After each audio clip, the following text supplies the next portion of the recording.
Not on me. Well, I apologize for all of that. It's okay. Wasting your precious time.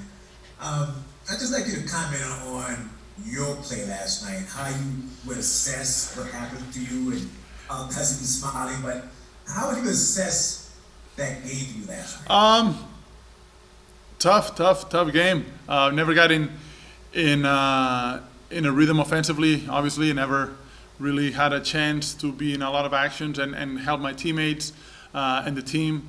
And defensively, just got put in a couple bad positions from the get-go. Little ticky-tack fouls. The referees were being very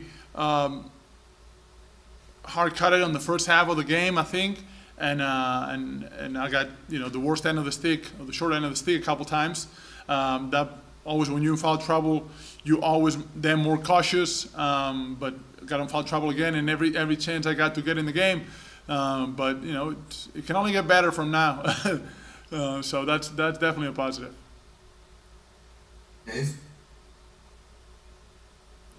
Mark, did you come to LA with the expectation of starting, and what were those early conversations before you guys even got through training camp in terms of your role, and how do you see it moving forward? There was no conversation, Dave. There was no conversation about me starting or coming off the bench or whatever. When you come to the team, at least in my position, my situation was to help in any way possible, and you put everything on the table.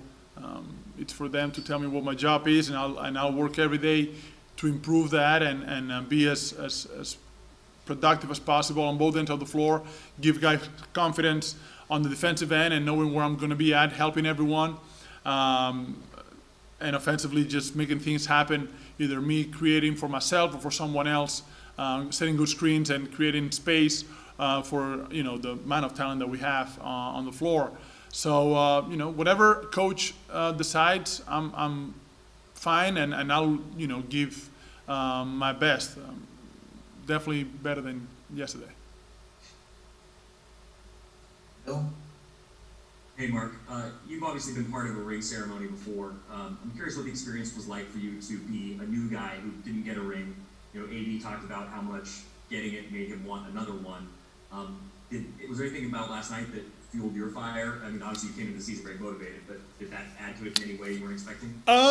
Not really, because to me that was closure for them of last season. That to me was the end of last year for them to celebrate. I mean, obviously they didn't have a proper celebration of a ring, I think, as a team that you would expect with the parade, with all the fans, going places that you can let loose a little bit. But that was it. That was the end of last year for me, for them, obviously, and that's the way I looked at it. Always the first game, that game was also hard for us when we played against the Pelicans opening night in Toronto.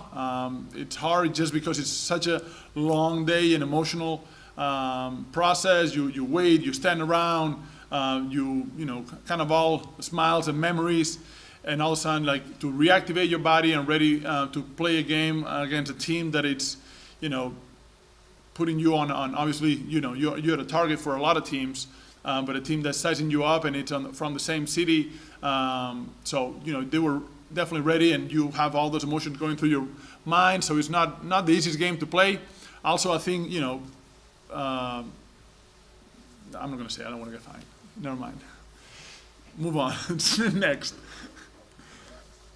Calhoun? Hey, Mark. I have to say, after reading Bill's story today, I'm most curious to hear your recommendations for a visa once the pandemic is over. But, Who's what? What?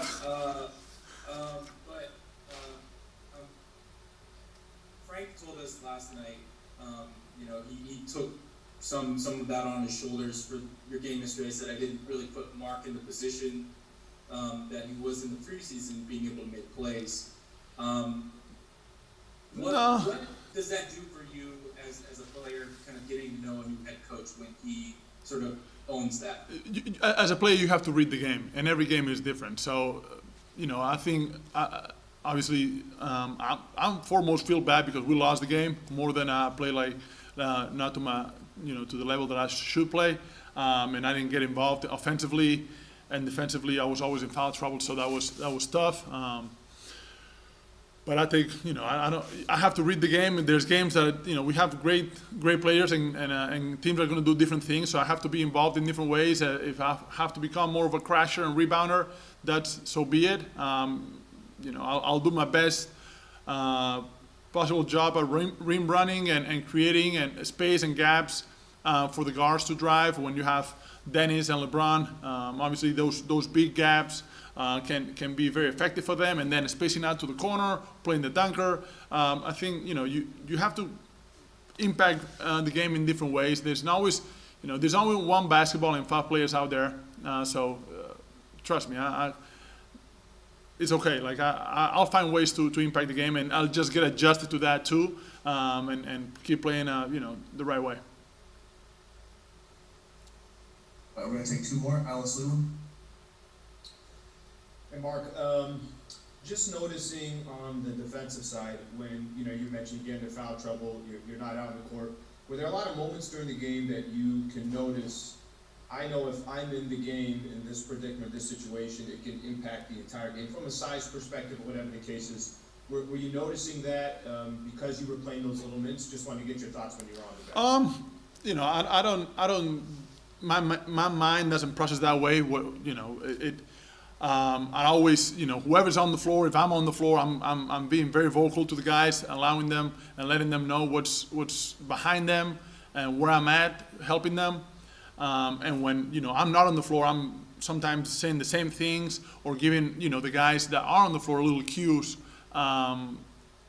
so they know what's coming, play calls and stuff like that. But I'm not, if I was there, what would happen? I don't think that's the best positive, mindset for the rest of the guys. But I just try to help them. If I'm on or off the floor, I'll always try to help the guys that are around me. Yvonne. Hey Mark, as kind of a follow-up to that, you mentioned in training camp learning the terminology and how that's kind of a process. How comfortable are you with that right now, and kind of what are the final steps to finally so terminology triggers movement, right? Like when you call something, there's a reaction from the guys around you, obviously. Reading those guys takes a little bit of time too, knowing not every player reacts the same way or at the same time, right? So you have to understand who you're playing with, their tendencies, their body movement and body reaction, and tying it all up with your, reaction and movement. So I think, now we have the terminology on much more comfortable and familiar. Now is reading their movement and their reaction and their reads as well, because at the end of the day, you have to, we all got to be tied together. Not only the 2 guys, 3 guys, it's the 5 guys on the floor got to be tied and move at the same time. And that is a process. It doesn't happen overnight. We have guys that can, be a step ahead mentally and physically, or they can wait extra second to react because they're so long and athletic. I'm not one of those guys. I have to be a step ahead of the play. So that takes a second for it to happen, because I have to know, what's, put everything together from recognize what they're trying to run, recognize who they're running it for, their tendencies, our guy tendencies, and where I should be at that moment. So that process, mine